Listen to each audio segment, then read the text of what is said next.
तो यहाँ पर गुरु क्या है? बोले भैया जैसे शादी के जो पंडित जी होते हैं ना, विवाह में पंडित जी आते कि नहीं आते पढ़ने के लिए। अब विवाह में सब कुछ अनुकूल हो, शादी के लिए टेंट अच्छा हो, खूब हलवाई अच्छे हो, दूल्हा अच्छा हो, दुल्हन अच्छी हो, पंडित जी ना हो तो क्या होगा? सब तुम्हारी बारात बेकार हो जाएगी महाराज, सब विवाह। क्योंकि बिना पंडित जी के मंत्र कौन पढ़ाएगा? कौन उस सूत्र में बांधेगा आपको? कौन बांधेगा? पंडित जी बांधेंगे ना। पंडित जी दूल्हे को जानते ना दुल्हन को जानते हैं। 1 घंटे के लिए आएंगे और मंत्र पढ़ करके ही आप दोनों का जीवन संबंध जन्म जन्म के लिए बांध देते हैं। उसी प्रकार गुरु है। गुरु भी क्या करता है? जीव और ब्रह्म को, दोनों को आकर फिर उनके जीवन से संबंध कराकर अलग हट जाता है, परस्पर जोड़ देता है। ये जो कंठी पहनी जाती है गले में, ये जो तिलक लगाया जाता है, ये क्या है? कई लोग कहते हैं ना अगर हम तिलक नहीं लगाएंगे तो क्या हो जाएगा? अरे महाराज ये ठाकुर जी का एक ऐसा समझो जैसे कि ये सबूत है। जैसे कोई स्त्री का विवाह हो जाए तो क्या ऐसी बात है उसके अंदर जो माना जाए कि उसका विवाह हो चुका है? सिंदूर और मंगलसूत्र और बिछे और हाँ, ये सब होने जरूरी है। सिंदूर होना चाहिए मांग में, मंगलसूत्र। अब वो ये कहे कि नहीं नहीं मैं तो अपने पति से बहुत प्रेम करती हूँ, मन से मैं नहीं ये लगाऊंगी, नहीं तो क्या फर्क पड़ रहा है?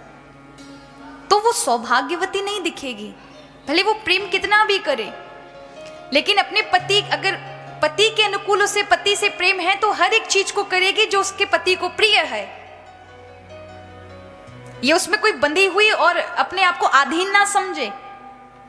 वो स्वतंत्र है, वो करे या ना करे, लेकिन पति के अनुसरण में उसे क्या राजी? अगर मेरी शोभा, मेरे पति की शोभा अगर मेरे मांग भरने में है तो मैं भरूं। ये माताओं का होना चाहिए। तो इसी प्रकार ठाकुर जी से प्रेम करने के बाद ये संबंध हो जाता है। ये जो है ना, जैसे आप मांग में सिंदूर भरते हैं, उसी प्रकार ये माथे पे चंदन है महाराज, ये हमारे सिंदूर है। आप जो मंगलसूत्र पहनते हैं, ये तुलसी की माला हमारा मंगलसूत्र है महाराज, हम ठाकुर जी के है चुके हैं।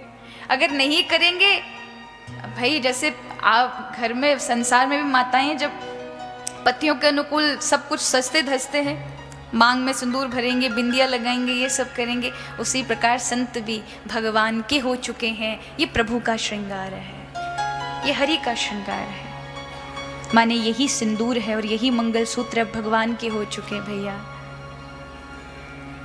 और वो संबंध कौन कराता है?